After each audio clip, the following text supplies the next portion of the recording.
नमस्कार, कल्पना voice channel में आप सभी का स्वागत है। आज की हमारी कहानी है औरत। यार रुचि, भाभी तुमसे हर बात में एक कीस हैं। तुमसे ज़्यादा पढ़ी लिखी हैं, तुमसे ऊंचे ओहदे पर नौकरी भी करती हैं, तेरी हर बात मानती हैं और सुंदरता में तो उनका कोई जवाब नहीं मेरे दोस्त। या यूं कहें कि वो ब्यूटी विथ ब्रेन है तो कोई गलत ना होगा। अभय के दोस्त साहिल ने, जो रिश्ते में उसका बहनोई भी था, कहा। अभय ने चाय की चुस्की लेते हुए अभिमान में कहा, जानता हूं मैं। साहिल ने आश्चर्य से कहा, अरे गजब हालत है तेरी, ये जानते हुए भी कि तेरे पास हीरा है, तू उनके साथ इतना गलत व्यवहार किया। कोई दूसरी औरत होती तो तेरे इस रवैये पर कब का छोड़कर चली गई होती।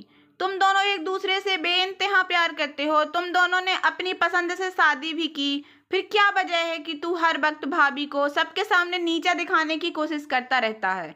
लेकिन अभय चुपचाप साहिल की बात सुनता रहा, बिना कोई जवाब दिए, इधर उधर की बातें करके टालता रहा बात को। तभी अभय की माँ भी वहां आ गई और उन्होंने कहा, साहिल बेटा, मुझे भी इसकी ये बात समझ नहीं आई।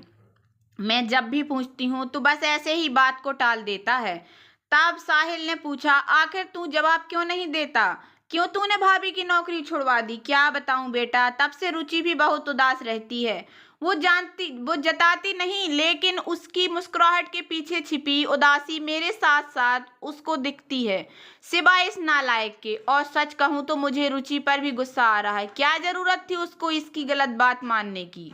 बेटा, मैं तो थक गई दोनों को समझाकर। अब तू ही पूछो अपने दोस्त से, आखिर ये ऐसा क्यों कर रहा है? अभय की माँ ने कहा। तब साहिल ने कहा, अभय ऐसा तो नहीं कि तुझे भाभी से अब जलन होने लगी है? उनकी कामयाबी तुझे अब बर्दाश्त नहीं होती?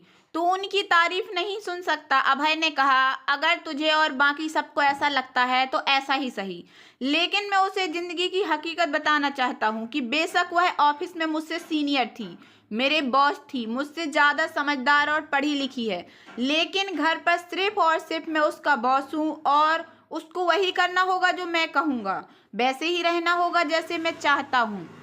तुम लोग आज मेरे फैसले को नहीं समझ रहे, लेकिन बाद में समझोगे कि मैं सही था। अगर मैं उसे खींच कर नहीं रखूंगा तो वो आज नहीं तो कल हम सबके सिर पर चढ़कर नाचेगी। फिर तुम लोग ही मुझे आकर कहोगे, यार तूने तो भाभी को ज़्यादा ही छूट दे रखी है, समझा? क्योंकि वो एक औरत है और औरतों को अपनी सफलता और काम का घमंड बहुत जल्दी हो जाता है, इसलिए तो अधिकतर सफल औरतें अपने पति और ससुराल वालों को अपना गुलाम बनाकर रखना चाहती हैं, और मैं किसी का गुलाम बनकर नहीं रह सकता। तू देख ले, आजकल की औरतों को जो बिजनेस करने वाली या नौकरी करने वाली आत्मनिर्भर हैं, उनका उनके पति से नहीं बनता। जानता है क्यों?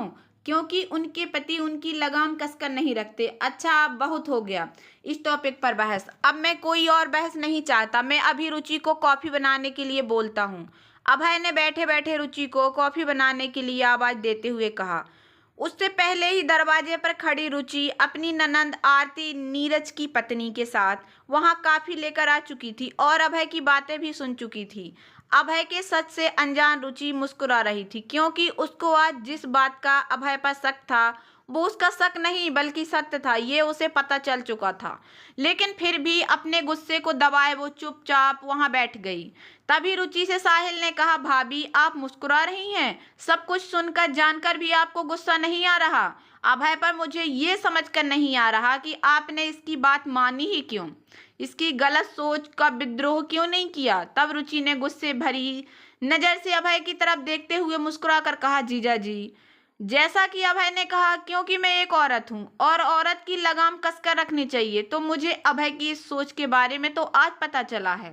क्योंकि मैंने जब अभय से प्यार किया था तब ना इनका पैसा था, ना इनका ओहदा, ना ही तब अभय को किसी मेरी सफलता और मेरा इनका बॉस होना इन्हें कोई परेशानी थी।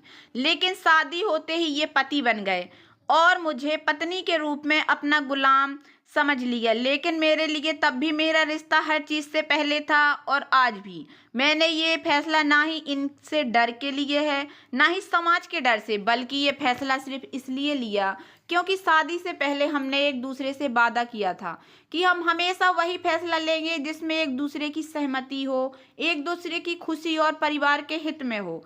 जैसा कि अभय ने कहा आपसे, क्योंकि मैं एक औरत हूँ, तो एक औरत हमेशा वही फैसला लेती है जिसमें उसका पूरा परिवार खुश हो। और ऑफिस के काम के प्रेशर में मैं अपने परिवार को आगे बढ़ाने के बारे में ना ही सोच पा रही थी और ना ही समय दे पा रही थी।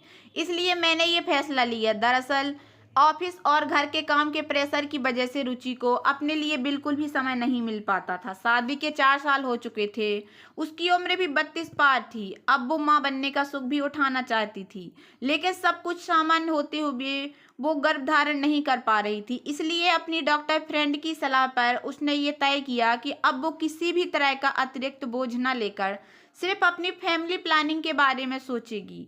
घर की आर्थिक स्थिति भी अच्छी थी, तो उसने नौकरी छोड़ने का निर्णय लिया। रही बात सफल औरत के परिवार तोड़ने की, तो कोई पुरुष अपने जलन और गंदी सोच के कारण औरत को किसी भी रूप में मानसिक या शारीरिक रूप से प्रताड़ित करेगा, तो दुनिया की कोई भी औरत अपने आत्मसम्मान से कभी समझौता नहीं करेगी। और मैं तो मानती हूँ कि ना ही किसी औरत को समझौता करना भी नहीं चाहिए, चाहे वो नौकरी पेशा हो या ना हो, क्योंकि मेरी नज़र में तो दुनिया की हर औरत आत्मनिर्भर होती है, चाहे वो नौकरी पेशा हो या घरेलू महिला। उनके बीच सिर्फ एक ही फर्क होता है, वो है पैसों का। वरना एक औरत जब लड़की होती है तब मायके मुँह से हर काम सिखाया जाता है, चाहे घरेलू काम हो या सामाजिकता, और घर से जुड़े सारे काम कराए भी जाते हैं। फिर बहू बनने पर ससुराल की जिम्मेदारियां उठा लेती है, लेकिन इस मामले में पुरुष हमेशा ही पीछे होते हैं।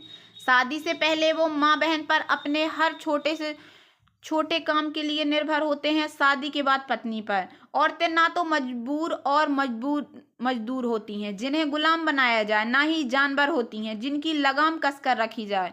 औरत भी पुरुषों की तरह इंसानी होती हैं, वो पुरुषों से कहीं ज्यादा हर मामले में जिम्मेदार और समझदार भी होती हैं, जिस कारण ना वो सिर्फ घर के कार्यभार को बल्कि ऑफिस से जुड़े हुए काम को भी पूरी जिम्मेदारी से संभालती हैं।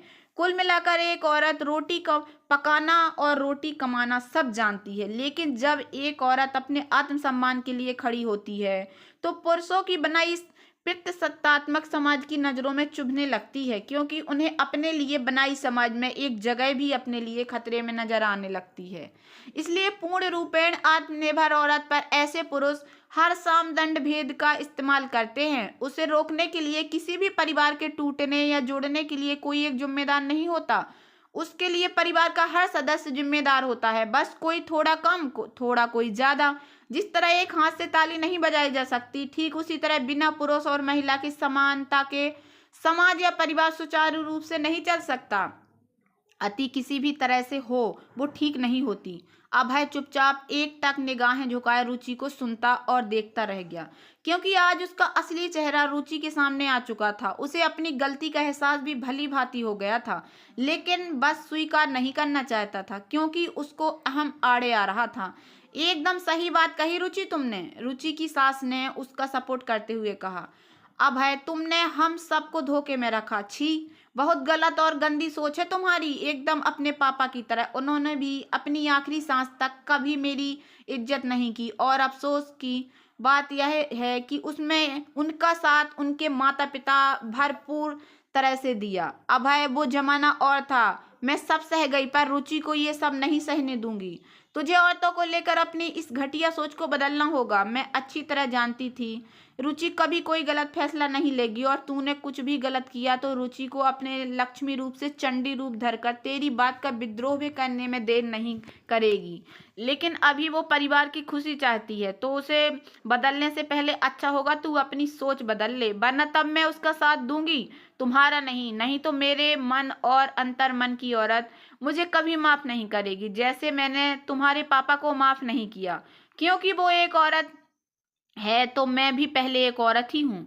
अभय ने निगाहें झुका ली और कहा, रुचि तुम अपना फैसला ले सकती हो, तुम्हें जो सही लगे तुम कर सकती हो, मैं तुम्हें अब कभी नहीं रोकूंगा। जवाब में रुचि ने कहा, अभय, नौकरी न करने का फैसला मेरा खुद का है, क्योंकि मैं अभी कोई भी एक्स्ट्रा प्रेशर में काम नहीं करना चाहती, जैसा कि हम दोनों को डॉक्टर ने कहा था। और अभय, आखिरी बात, मेरे जीवन से जुड़ी किसी भी अहम फैसले के लिए जीवन साथी होने के नाते मैं तुमसे सलाह जरूर ले सकती हूँ, लेकिन उसे मानने या ना मानने का आखिरी फैसला स्वतंत्र रूप से मैं ही खुद लूंगी, कोई और नहीं। क्योंकि एक औरत जब जननी बनकर जन्म और परवरिश देकर किसी का भविष्य संवार सकती है तो अपने लिए बेहतर फैसले भी ले सकती है। तभी आरती ने कहा, अरे सबके सब तो कॉफी ही भूल गए और हॉट कॉफी अब कोल्ड कॉफी हो चुकी है और हम सबको कोल्ड कॉफी ही पीनी पड़ेगी। जैसा हुक्म मेरे सरकार। कहते हुए साहिल ने कॉफी का कप उठा लिया। तो दोस्तों, कैसी लगी आप लोगों को मेरी ये छोटी सी कहानी? अगर कहानी पसंद आई हो तो प्लीज़ मेरे वीडियो को लाइक कर देना, चैनल पर नए आए हों तो प्लीज़ सब्सक्राइब कर लेना और ज़्यादा से ज़्यादा शेयर करना। धन्यवाद दोस्तों।